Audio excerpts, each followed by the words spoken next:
To one and all. Okay. So today let us start discussion on the first unit of your embedded systems subject. Okay, that is introduction to embedded systems. So what is an embedded system?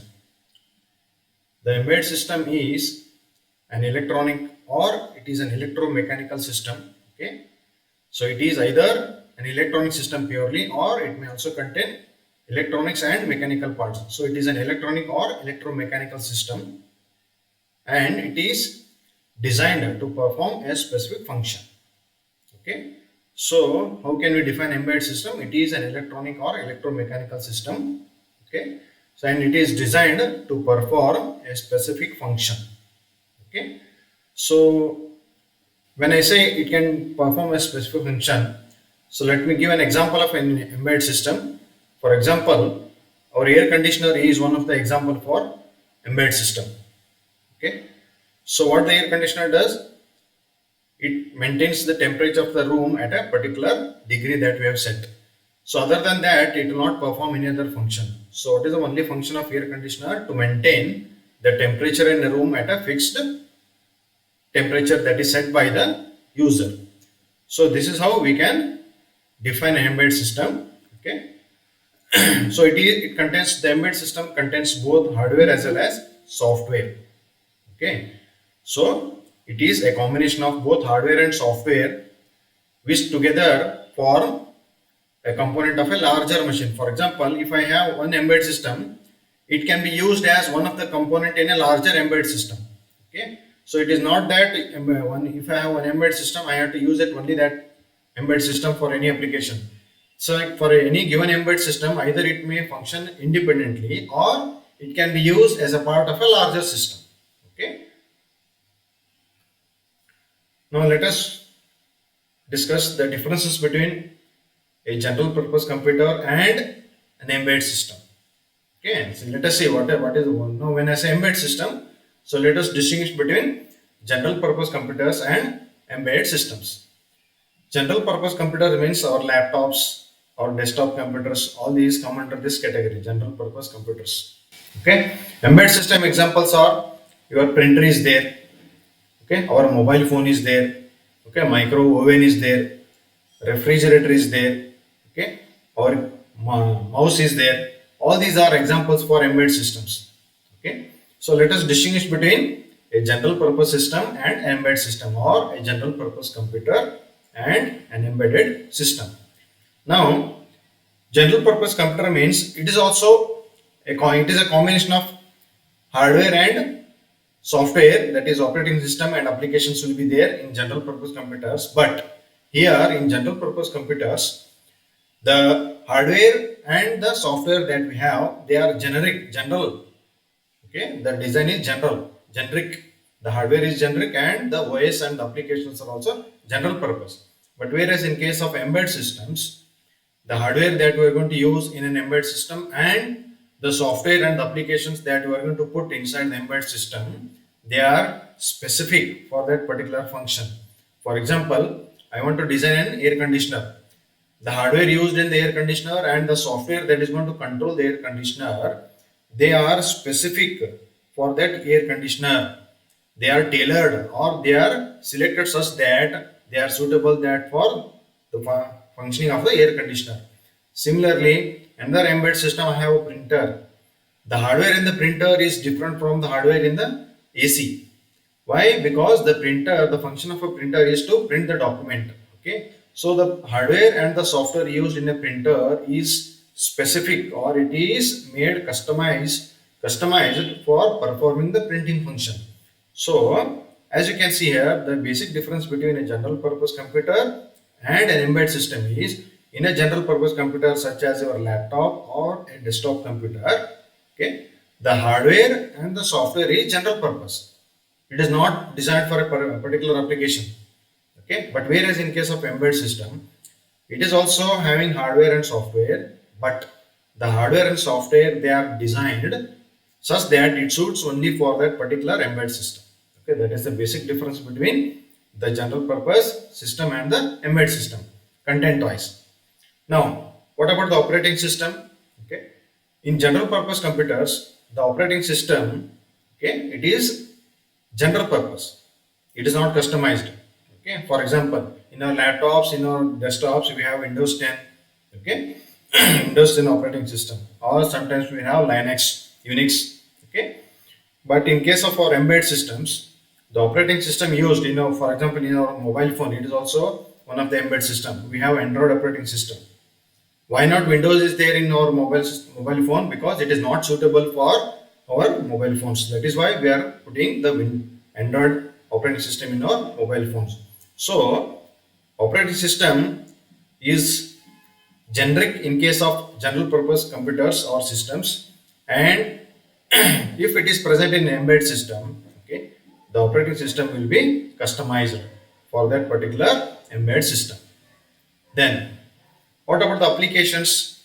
See, in my laptop also or in my desktop, okay, I can put the applications. Which of the applications I use in my desktop? I'm going to use the calculator, MS Word. I'm going to use. Sometimes I want to play the music. Sometimes I want to watch some videos in my computer. Okay, for performing all these actions, I will install some of the applications in my general purpose computer.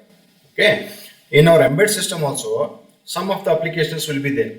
In my mobile phone, I have certain applications. For example, alarm is there. Okay, all these applications will be there. But what is the difference application wise between general purpose computers and embedded systems? In general purpose computers, the applications that are there, they can be altered by the user. Suppose I don't want this application. Okay, MS Word I don't want, I can uninstall it. Or I want some other application, I can install it. That is, the applications in case of general purpose computers, they can be altered by the user. But whereas in most of the cases in embedded systems, the applications cannot be altered by the user. The user cannot change the applications that are present in an embedded system. Okay, so as you can see, in general purpose computers, the applications can be altered or they can be modified by the user. But whereas in case of embedded systems, the user is not able to change or modify the applications. Okay, then what is important in case of embedded general purpose computers? So whenever I want to buy any desktop computer or laptop, usually I see what is the performance, how fast the computer is going to work. Okay, so the key factor for general purpose computers is the performance. That is how fast it is going to work. That is the main feature based on which we are going to purchase the laptops or desktop computers. Whereas in case of embedded system, the important factors that decide the function of embedded system is application specific. For example, for air conditioner, we'll see what is the tonnage of that AC. Okay, how much it is better in cooling the room. For example, printer. Here the demand is different. Here the specification is different. Okay, how fast it is going to print, what is the quality of the print. Okay, so for every embedded system, the key factors, that is the deciding factor, changes. Okay, but whereas in case of general purpose, the key factor will be always how fast the system is going to perform.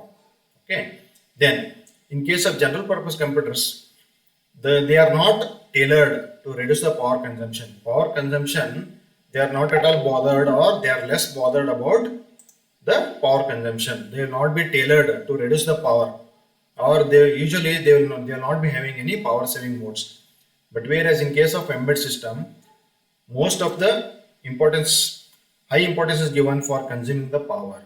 Okay, but whereas the power consumption is of less bother in case of general purpose computers. As you can see here, power consumption is more in case of general purpose computers, whereas in case of embedded systems, the power consumption is less, because embedded systems are tailored, they are designed such that they consume less power. Okay, and the last one, response time. As you can see here, the general purpose computers, they are not time critical. What do you mean by time critical here?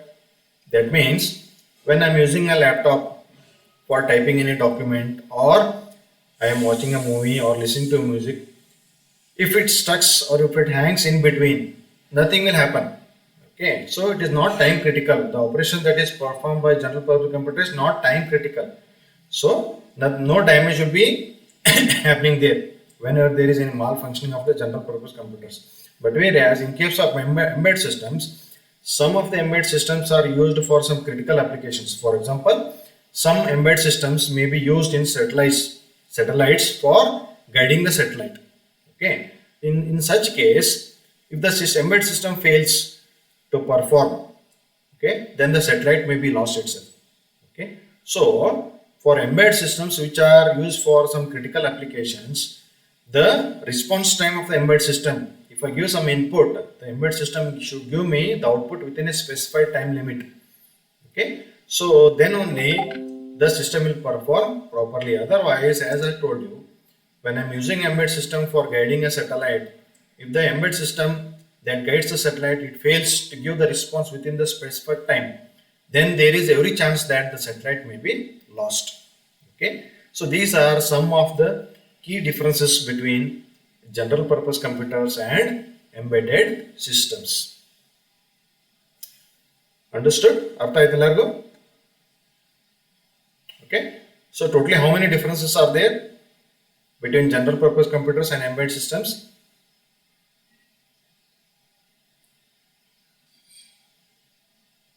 How many differences are there? As you can see in the table here.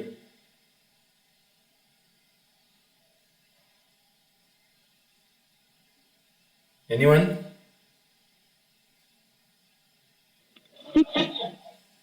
So totally there are 6 differences between general purpose computers and embedded system.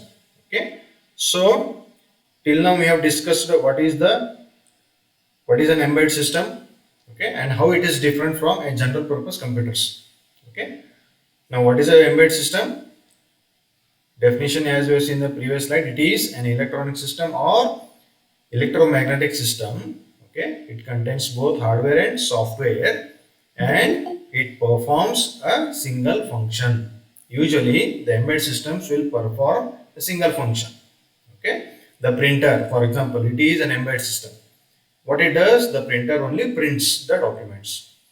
My air conditioner, it is also an example for embedded system. So what it does, it keeps the room cool, it maintains the temperature of a room.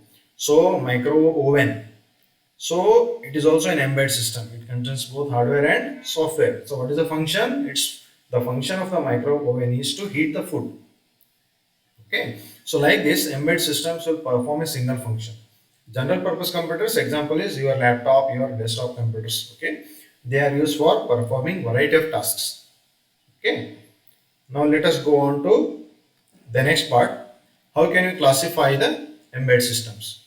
Okay, so based on the generation, we can classify the embedded systems into 4 types. The first one is first generation embedded systems. Okay, then the second generation embedded systems, likewise third generation and fourth generation. Now what is this first generation embedded systems? In early days, when the embedded systems were introduced, these first generation embedded systems, they contained an 8-bit microcontroller such as your 8085, okay, or a 4-bit 8-bit microprocessor or a 4-bit microcontroller. So first generation embedded systems, they contained a simple hardware such as your 8-bit microcontroller, microprocessor or a 4-bit microcontroller. Okay, and the language that was used for writing the program was assembly language. They used to write the programs using assembly language. So in the first generation embedded systems, okay, in this one, okay, the hardware and the software was pretty simple. Okay, then as the technology has advanced, the second generation embedded systems came into picture. What these second generation embedded system contained? These second generation embedded systems contain the hardware and the software that is slightly advanced compared to the first generation embedded systems. Okay, the instruction set is slightly advanced compared to the first generation embedded systems, and the processors that were used in the second generation embedded systems were 16-bit microprocessors or 8-bit microcontrollers. Example for second generation system was your stepper motor control unit. Okay, so next, As the technology advanced further, then came the third generation embedded systems. They contained the processors such as the ASIC. There is one processor type that is called as ASIC, that is application specific integrated circuit. Okay, such processors they contained, and also they used the third generation embedded systems used the DSP processors, digital signal processors. So the processors in the third generation embedded systems were slightly advanced compared to the first two generations. Okay, so what is an example for the embedded system based on this third generation? It is a robot. Okay, so the robot is an example for a third generation embedded system. Then came the last one, that is called as fourth generation micro embedded system. Okay, such fourth generation embedded system they contain the very complex processors such as system on chip, system SoC. It is called as SoC. So what do you mean by SoC? System on chip. They contain all the hardware that is required for a system on a single chip, and also some of the processors. Okay, they also contain more than one processors, multi-processors in a single chip. So such sophisticated processors were used for the fourth generation embedded systems. Okay, so these are some of the classifications of embedded systems based on their generation. First generation, they were pretty simple. The hardware and software was pretty simple. Okay, they used assembly language for programming. Then came the second generation. Okay, so these contain slightly advanced hardware and software. Then came the third generation, and the fourth generation they contain the highest type of hardware and software. And in the fourth generation embedded systems, they contain real-time operating systems which are specifically designed for embedded systems. Okay, so this is the classification of embedded systems based on their generation. Okay, so we can classify embedded systems based on their generation into four types: first generation, second generation, third generation, and fourth generation. So next let us go on to how can we classify the embedded systems based on their scale of their working. Okay, so based on their scale of working, we can classify the embedded systems into three types. One is called as small scale embedded systems, then the next one is medium scale embedded systems, or the third one is large scale embedded systems or sophisticated embedded systems. Okay, what are small scale embedded systems then? Okay, so what they contained? They contained either an 8-bit or a 16-bit microcontroller or even microprocessors. So the software and hardware was slightly complex. Okay, and they may be either battery operated or they may be given the direct supply from the main source. Okay, now here in these small scale embedded systems, they were not time critical. Okay, they are not time critical. For example for a small scale embedded system is a toy remote controlled car I am having. Okay, so based on the how I control the car, the remote control car keeps on going. But here it is not time critical. If something happens to the functioning of the car, okay, nothing will happen here. So a remote control toy car is a very good example for a small scale embedded systems. Here small scale in the sense, okay, they contain a simple hardware and simple software, and these systems were not time critical. Okay, small scale embedded systems. Then in the medium scale embedded systems, they contained slightly higher versions of hardware and software. For example, they contained 16 or 32-bit microcontrollers and processors such as DSP processors. Okay, so in this medium scale embedded systems, the hardware and the software was slightly complex, and they even contained operating system. But whereas in case of these small scale embedded systems, they didn't have any embedded operating system. But whereas in case of medium scale embedded systems, okay, they contained the operating system. Okay, so similarly, in the large scale embedded systems or sophisticated embedded systems, they contained very complex processors such as DSP processors or system on chip. So the hardware is sophisticated and they contain the softwares such as the real-time operating system, embedded real-time operating systems, which is going to control the working of the embedded system. Okay, so The large scale embedded systems or sophisticated embedded system, they contain very complex hardware as well as complex software. Okay, so this is how we can classify the embedded systems based on their scale: small scale, medium scale, and large scale embedded systems. Okay, so in the next class we will be seeing the applications of embedded systems. Okay.